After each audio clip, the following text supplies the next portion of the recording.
and welcome. This is UH Warrior Spotlight. I'm your host, Travis Ross. Our guest today is Val Pagett, senior swimmer for the Rainbow Wahine. How's it going, Val? It's going pretty good, thank you.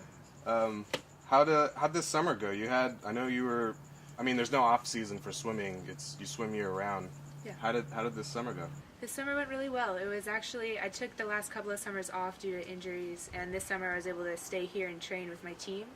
And I actually broke some times that I haven't touched since I was 16, and I went pretty decently fast. I made senior nationals for the first time, and I'm currently 7/10 of a second off of Olympic trials. Wow. So it went really, really well. So you compete in the 100, 200 breaststroke, and then also the 200 IM. Yeah. So to us that don't know swimming, what is the IM? The IM is called the individual medley, that's what it's short for, and it's a combination of all four of the strokes in one race. So you start off with butterfly, and then backstroke into breaststroke, and then you finish up with freestyle. Is the person who does that swim, is it more of like a physically demanding swim compared to other swims, or?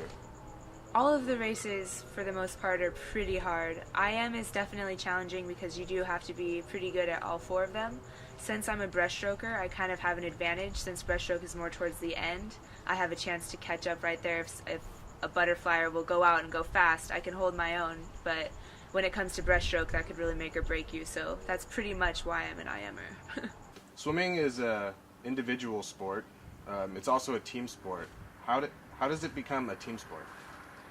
Well, when you're in the water, it's true, you're by yourself, you're in your own zone, but it would be almost impossible to swim as well or push yourself as hard if you didn't have your teammates around you. So even when you're swimming, you can see people in the lane next to you. When you flip turn, you can see people, and we're really good at pushing each other in practice, so we're aware of where each other are in the pool at all times. Also, it's really important to have good teammates, so when you're feeling down or something, if you've got someone next to you saying, hey, let's go, you're ready to go. So. Good. You are co-captain. What are the responsibilities taken with being a captain on the team? I am co-captain with Krista Pryor. She's really cool, and we get along really well. Both of us are training really hard to make Olympic trials, so we're doing our best to just lead by example and train hard.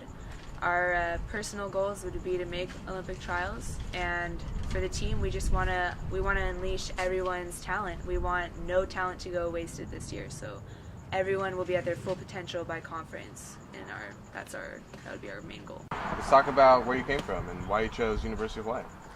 I came from Holly Glen. It's part of a city called Hawthorne. It's kind of a small little town in LA. I wasn't really much of a swimmer for my whole life. I did other sports. I did softball and soccer and gymnastics and kind of not swimming sports at all. I started pretty late, actually. When I was 14 or 13 years old, I started swimming. And I found out that I really liked it, and it was something that pushed me harder than I'd ever been pushed. So I became a swimmer right away. So that's kind of what I'm doing. When did you start getting letters from schools that wow, this is for real? I could get money for school. I could get a scholarship to swim somewhere. You start getting letters around your junior year, sophomore year. And then at that point, were you kind of all right, I'm taking it to the next level. Yeah. I'm going to be a college athlete. Yeah. I was completely ready to go and experience swimming on a different level. So I understand that swimming is a very gruesome, really intense workout, and you guys do a lot of training stuff. What kind of stuff do you guys do besides swimming?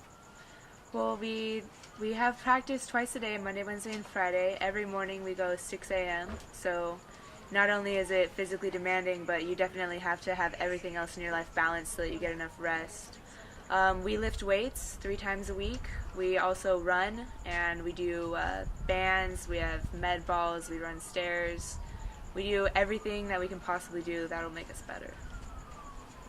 I know the training program you guys are in is nuts. What do you guys do on your off time? What do you guys do for fun?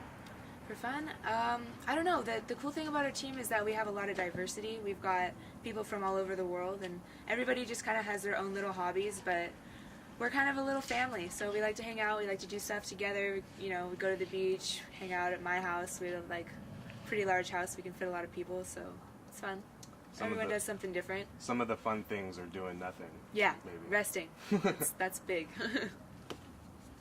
What are some of your goals for the WAC this year? The WAC this year, I plan to win. I think we have a really strong team. We're ready.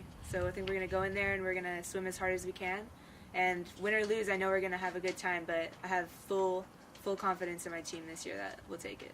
And that's going team-wise, you guys are going to win. How are you going to do individually in the WAC this year?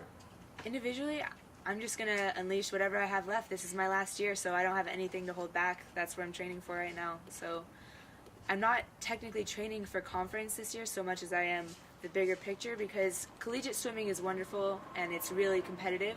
But at the same time, while we're swimming collegiately, we have to remember there is a higher level of swimming that's outside of collegiate. So senior nationals, Olympic trials, those are meets that we have to think about even while we're training for something that might do with. So there's no nationals, it's just straight. Yeah, I don't think there will be a senior nationals in the summer. There will be one in winter, though. Okay. Yeah, but yeah, Olympic trials are going to be at the beginning of summer. That's going to be a really big meet, and people who get top 3 are going to move on. So after college is all done for you, what do you plan on doing after? Well, I'm majoring in anthropology and Spanish, and I'm really interested in linguistics and also forensics, and those are 2 things that are enveloped within the anthropology major. I haven't decided exactly which one I want to go into, but language is something that really interests me, and since I am double majoring with Spanish, it's something that I'm leaning more towards. I might be a flight attendant for a little while just to travel around. I might want to go to South America and teach English down there for a little bit just so I can better my Spanish understanding. And I've got a few options, but I'm looking forward to it. You guys are obviously training really hard. What meets do you guys have coming up? Well, we've got our annual green and white meet, which is basically inter squad. That's coming up this weekend on Saturday. So if we can get some people there, that would be pretty cool to come and support us. Also, in 3 weeks, we're going to be traveling to California. The girls are going to be racing Stanford, and the boys are going to be racing Cal and Stanford. Cal is actually the NCAA champion team, so it's going to be a really big event for us, and we're ready to go into it full throttle. All right, and that's all the time we have for today. This is UH Warrior Spotlight. I'm your host, Travis Ross. Thanks for coming in, Val. Thank you for having me. I hope you have a great season. Thank you. Thanks for stopping by, everyone. See you next time.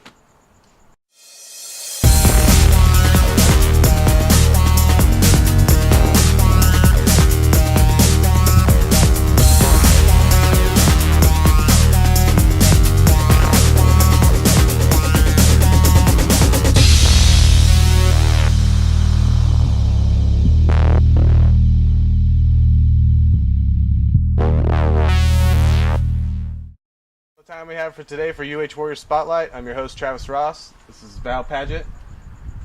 I said Pagett. It's all right. That's right. It's all right. It's